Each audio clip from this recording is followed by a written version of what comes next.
So Tobias and Razza pulled the guard out of the sewers. He was drenched and currently barely alive, mostly due to the drowning. What do? Razza was the first to speak and said, "I bet you cooled down a bit in there. Praise yourself lucky we came back to get you. Uh, Now the Sentinels have better things to do than keep watch over a rogue guard arresting people over falsehoods. We can transfer you to another jail if you can convince us you've learned your lesson, and we may let you go." The guard was unfortunately still unconscious. Tobias checked his pulse. "Oh, he's sleeping.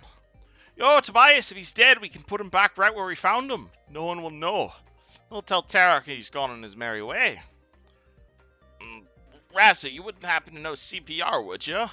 I'd do it, but who knows where this guy's mouth has been. "No, I don't. Might have a solution for him, though." And Razza poured a potion of cure moderate wounds down his neck. "Wait, let me get him out of the water first. I don't want him to die on us." And Razza just ripped open the guy's mouth and poured a healing potion down his mouth. The guardsman gasped as he was awoken magically as the healing potion splashed into his mouth. The guard breathed deeply a few times, nearly vomiting from the chest compressions that Tobias was attempting to perform on him, before exclaiming, "Oh, Sarenrae, where am I? What's going on?" And as the guard laid eyes on Tobias, "Ah! Oh, quit your bellyaching, we just saved your life. About time you woke up, ruffian. Us Sentinels have better things to do than babysit corrupt guards arresting people willy-nilly. I'd normally lock you up for much longer, but you convinced me you've learned your lesson. I might let you leave early." The random level 2 guard began to scream incoherently at Tobias in just utter fear. Tobias tried to slap the man to get him to focus. "That's really annoying of you, and we'll just put you back in if you don't stop." The guardsman tried his best to struggle out of his bonds as he began yelling to passerby, "Help! Help! Somebody help me!" "No reason with this one. Shall we just knock him out?" Maybe we should just throw him back in until he's learned his lesson." Tobias gagged the guard. "Is that what you want, rogue?" The guard continued giving muffled cries for help and tried his best to wave his arms at any passersby. Razza spoke. "Let's carry him to the nearest guard quarters." "I agree. Let's get the Regent's guards to play babysitter." "I'll grab the arms. Let's go." However, as Raz and Tobias moved up to pick up and restrain the guard, an arrow whizzed past the two of them and landed directly on the bonds of the guard, cutting through both of them, as well as the bond that Tobias had put in the guard's mouth, resulting in the guard's renewed yelling. Looking up to where the shot came from, the two of them noticed an elf standing atop one of the buildings in the alleyway next to them, seemingly having materialized out of pure shadow. The elf wore pure black leather, had shoulder-length hair, and a face mask covering most of her face. In her hands, the elf held a longbow, currently pointed decidedly at Razza. In an intimidating but slightly feminine voice, the elf declared, "Let him go." She appeared to be about 10 feet to their left and about 50 feet up the side of the building. Tobias immediately cast Windwall to separate them from the bow-wielding fiend. "You want to fight or call the guards?" Tobias asked, but Tobias already knows the answer. However, as Tobias held out his hand to cast the spell, as an immediate action, the elf also held out a hand. The wind in front of them began to pick up speed and form into a wall, but at the same time, it suddenly stopped, as if the magic itself had failed to respond to his command. The elf redirected her bow's gaze onto Tobias. "Wrong answer. You've got 6 seconds to release this innocent man. 5, 4, 3, and Tobias cast Spike Growth immediately where she was standing. Initiative was rolled. First person to go is Razza, however. Razza ran over next to Tobias, and using his newly acquired gloves from James, immediately summoned a massive icy dome over the three of them, creating a 5-foot thick dome of ice about 10 feet over their head. And just as time as well, as the ice wall formed, as Tobias was readying his spell, Razza saw the elf jump off the tip of one of the buildings, aiming her bow directly at Tobias's heart. In the name of Gosra, you are under arrest! The arrow seemed to veer directly on target, before Raz's ice wall shielded Tobias just in time. Still, the arrows hit with such force that it pierced through the ice wall, shattering a 10-foot hole directly above Tobias. As this happened, the elf dove towards the other building on the far side of the alleyway, and seemed to melt back into the shadows. Tobias, using his amazing perception skills, actually beat her stealth check, and spied one of the black boots poking out of her hiding spot on the roof of the building. Tobias focusing his energy on the small plants and herbs atop the building, and with a loud ka-thunk, the small pebbles and rocks suddenly tripled in size. This did nothing immediately, of course, but Tobias is certain that any attempt for moving would certainly end in pain. Razza blew his guard whistle, trying to alert every guard nearby, which created a obviously massive loud noise. So loud, in fact, the two of them heard the elf grunt in pain as they made such a loud noise. As she stood up, she appeared careful to avoid the rocks on the roof, and revealed herself once more. "Fiends!" she cried towards Razza and Tobias. "The two of you sign your own death warrant. Magnamar's guards will make quick work of you."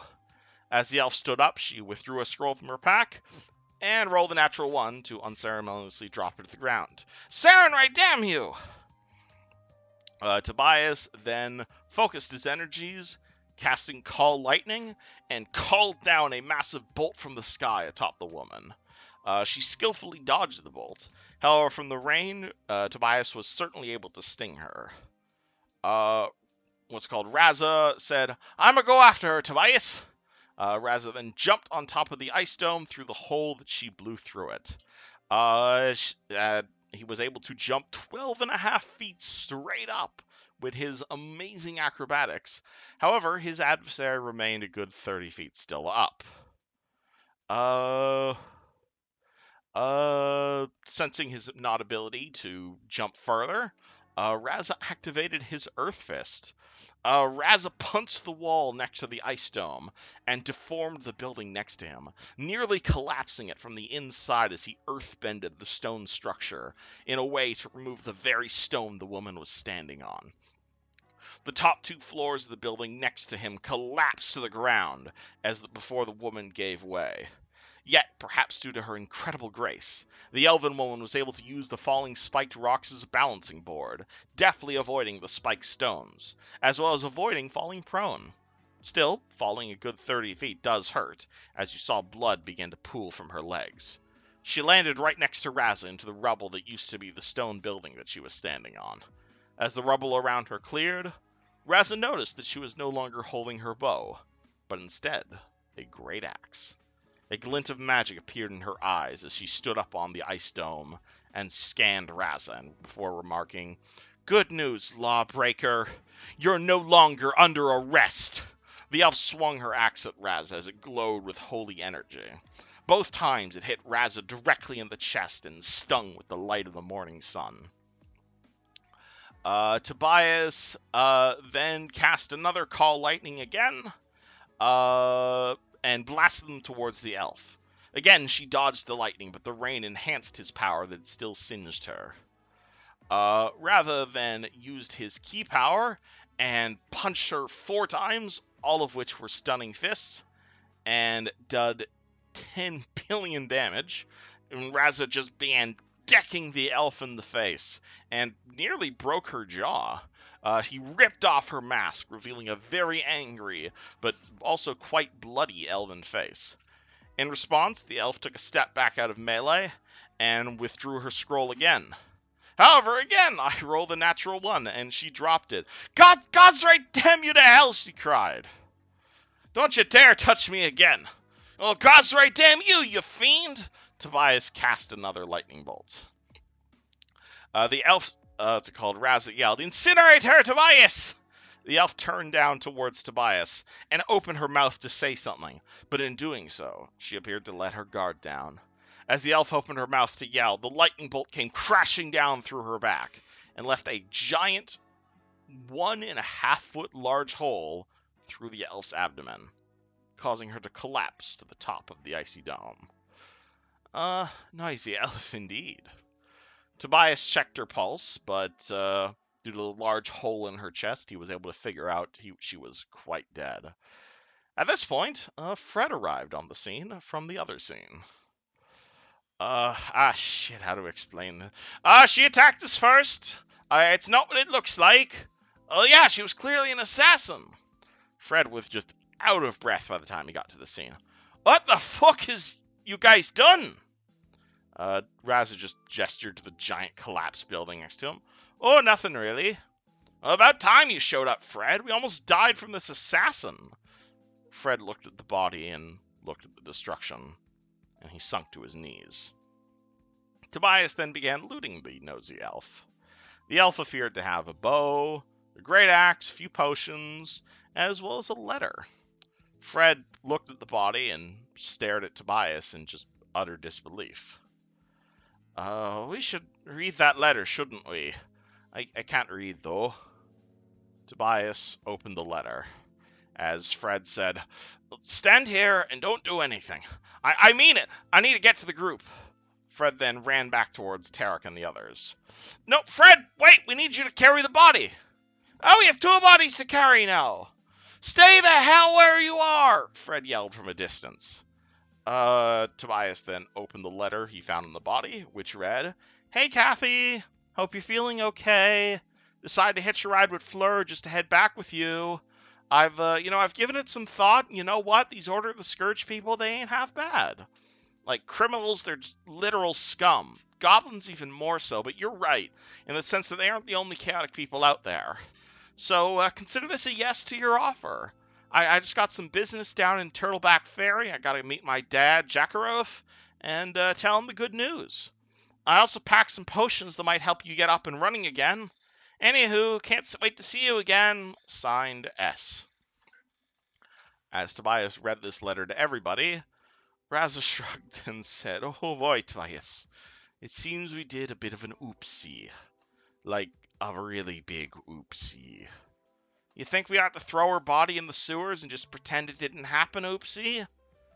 Yeah, exactly. Let's keep those potions, though. They seemed important for Kathy.